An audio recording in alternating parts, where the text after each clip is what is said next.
बिस्मिल्लाहिर्रहमानिर्रहीम। अस्सलाम वालेकुम प्यारे बच्चों, कैसे हैं आप? यकीनन ठीक होंगे, तंदुरुस्त होंगे। प्यारे बच्चों, आप जानते हैं हम अपनी उर्दू जमात दोम का रेमेडी पैक करें और आज आपने यकीनन जो सफ़ा किया होगा, जिसको आपने मुकम्मल कर लिया, वो कुछ इस तरह से दिखाई दे रहा था।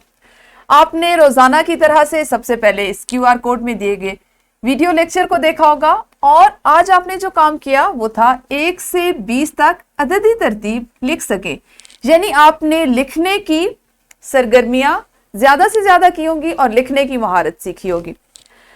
हमेशा की तरह रोजाना की बुनियाद पे जैसे आप करते हैं, सबसे पहले आपने ये जुमला मुकम्मल किया होगा और उसके बाद आपने अददी तरतीब जो आपको इस QR कोड में दी गई वीडियो में दिखाई गई थी, समझाई और बताई गई थी, उसको समझने के बाद आपने इस सरगर्मी को मुकम्मल करना था, जो मुझे उम्मीद है आप में से सब बच्चों ने या मुमकिन हद तक ज्यादा बच्चों ने कर लिया होगा।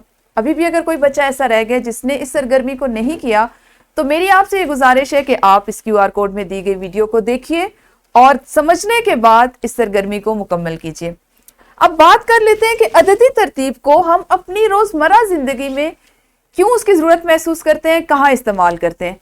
आपने अमूमन इस बात को सुना होगा कि जिस वक्त हम बोल चाल में बहुत से ऐसे अल्फाज इस्तेमाल करते हैं तो उनमें एदाद का इस्तेमाल किया जाता है। जैसे आपसे कोई पूछता है कि आप कौन सी जमात में पढ़ते हो, तो आपका जवाब क्या होता है, मैं तीसरी जमात में पढ़ता हूँ या मैं दूसरी जमात में पढ़ता हूँ, पिछले साल मैं पहली जमात में था। तो ये क्या है, पहला, दूसरा, तीसरा, पहली, दूसरी, तीसरी, चौथी, ये आपके एदाद की अददी तरतीब होती है।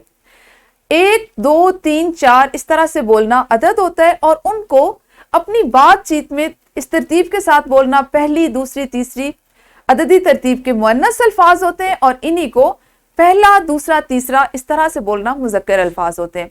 हम अपनी बातचीत में अददी तरतीब का बहुत ज्यादा इस्तेमाल करते हैं। जैसे आपके स्कूल में जब खेलों के मुकाबले होते हैं तो आप कहते हैं कि फलां बच्चा दौड़ में पहले नंबर पर आया और फलां तीसरे नंबर पर आया। ये क्या है, ये तमाम एदाद जो इस तरतीब से आप बोलते हैं, ये अददी तरतीब है। हम अददी तरतीब क्यों सीखते हैं?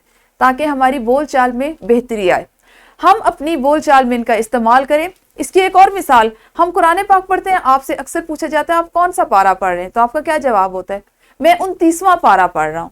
अब 29वां क्या है, 29वां आपकी अददी तरतीब है। इसी तरह से आप कहते हैं फलां सूरत जो है वो कुरान पाक की 28वीं सूरत है, 28वीं भी अददी तरतीब है। फर्क इसके मुज़क्कर और मुअन्नस का है। ये यकीनन आपने इस QR कोड में दी गई वीडियो में सीखा होगा, समझा होगा और इसके बाद आपने अपनी बोल चाल में इस अददी तरतीब को इसी तरह से समझते हुए इस्तेमाल करना है। कल आपने कौन से हासिल ताल्लुम पे काम करना है, उससे क्या सीखना है, हम अमली जिंदगी में उससे किस तरह से मुस्तफीद हो सकते हैं, इस पे इंशाल्लाह कल बात करेंगे।